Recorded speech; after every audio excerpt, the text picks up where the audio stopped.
The secret to making this event work is that we just invite the most interesting people we know who are sick of talking to us otherwise. And this panel is no different. So I'm very excited to be here with Janice, who's a multiple-time founder and also just general industry veteran who understands a lot about the space, the problems that exist in travel and interesting ways to solve them. And Francois, who's relatively new to the travel space, but has really quickly grown Enzo Connect to be a widely used tool in the short-term rental space. What I wanted this panel to be was basically three entrepreneurial people talking about interesting opportunities in the space, so that tech-oriented, scrappy people in the audience can walk away with this thinking, yeah, I could do this, which won't last long, but could be very fun. I would say fragmentation is one of the biggest problems in the travel space. I'm going to focus it a bit more on vacation rentals and hospitality because that's the space I'm more familiar with. There are 170, in the vacation rental only, there's 170 all-in-one solutions, okay? And they don't really do everything in one.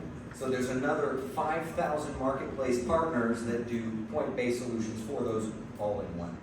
So there's a huge demand for digitalization, if that's the right word, and a lot of softwares have gone out there and said to venture capitalists, we're going to build a platform that's going to do everything. A famous example, I think, from the Skift conference is Hopper going in with the sort of, we're going to be everything, we're going to do Airbnb, we're going to do travel, we're going to do airlines, etc. I tried to find a place on Hopper in a few places, and it was like 5 places I could book, I think, like 5 unique locations.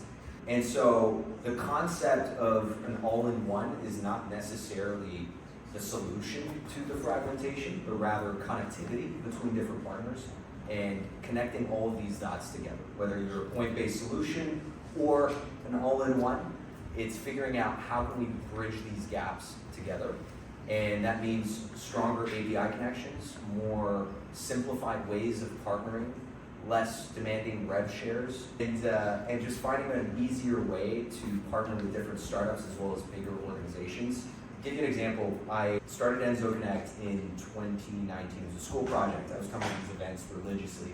And one day we wanted to connect to Airbnb to be able to, pull listing information and so on. And we found an API key on Reddit, and it worked. And we're like, yeah. So we got our first units through that. And then 2 weeks later, it didn't work. So someone in the security team, I guess, figured out this API key was out there. So put a suit, went to the Airbnb office, knocked on the door, was like, hey, what's up? This random startup, I need access to your API. We're like, who are you? Well, they didn't give it to me. 2.5, 3 years later, we finally managed to partner officially with Airbnb. And those are kind of the challenges to getting into the space, is that connectivity and that hyper-fragmentation. I'll start with that. Oh yeah, there's money to be made in the travel space. There are a lot of people chasing after it. I think you're totally right.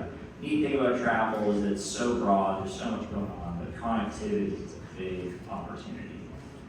Janice, what's your pet problem in the travel industry? The one that I don't see a lot of startups solving is a couple of trends, and Stu highlighted this in part. The labor market is tightening, and it is going to continue to get tighter. And I'm not just talking about the people we all get to hire, which is developers, that's very hard. I'm talking about the concierge. I'm talking about the housekeeper, a nice person who brings you the room service. And those people at a highly skilled level, I think the Four Seasons, the Ritz down the street, even your Marriott Bonvoys, right? I'm not discriminatory. That labor market is tightening, and I don't see enough of you good people, because I'm in recovery as a founder, solving that problem, right? That luxury travel, we keep hearing that there's headwinds on luxury travel.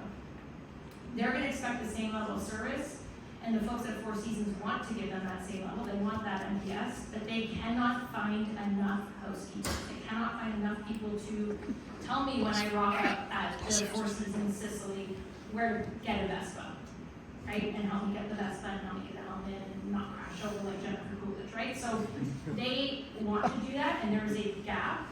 There's a delta. It's probably a hardware and software play, right? But there's not enough built in there, and they will pay for the privilege. So if you are not focused on how you can help, and it's accommodation, it's hotel, across our whole sector. Airlines are gonna start to feel this, they're submitting it yet. The labor market is tightening, and if you can help the big players who are the big hirers, airlines, hotels largely, theme parks, cruise ships, solve this problem, you could write checks. Investors, I promise you, will want to talk to you. No, absolutely. And I'll tell you my favorite pet problem in the industry. Like the cool thing about the travel industry is the amount of cash that runs through it. Like Stuart went over this in his presentation. You know, there are businesses in this industry making $11 million on $5 billion in sales. There's a lot of cash that runs through. The tough thing about that is that customer acquisition is extremely difficult. It's very expensive. There's lots of money to be made in the space, and so acquisition costs are very high. You know, I'm sure someone in this room was pitched like a travel booking or discovery tool today. Those are extremely difficult to grow because they're unbelievably expensive. We've seen how big the graveyard is of social travel planning applications. It's very difficult to get people on these tools. So that's, I don't think, very solvable. But go ahead. Max is being very diplomatic, so let me take the other side. If you come up to one of us, and I actually have a rule not to dunk on any founder's idea except for a travel planning app. I'm serious. I'm certainly not going to say this. And so if you are sitting there and thinking, oh, Janice, you don't know mine, God bless you. What you look like, so I'm going to say this so you can spread the gospel. And we've all done it, so you're not alone. When you pitch a travel planning app, to someone in our industry who's more seasoned and been around and seen all the bad things that we talked about, you appear to be ignorant about the Mount Pleasant-sized graveyard of apps in that space who are run by people far smarter than certainly me, and very big apps like Concur didn't make it work, with lots and lots of money in the bank. And so TripAdvisor, people with lots of money and can hire anyone in the world. So when you come to someone in the industry and you say, I have a trip planning app, and then my face starts to do that, it's not because I don't think you could be the one, because there will be one, and I will happily be wrong, but the odds are very much against you. So please don't pitch us a trip planning app. All right, now that we're done dunking on trip planning apps, let's start talking about some interesting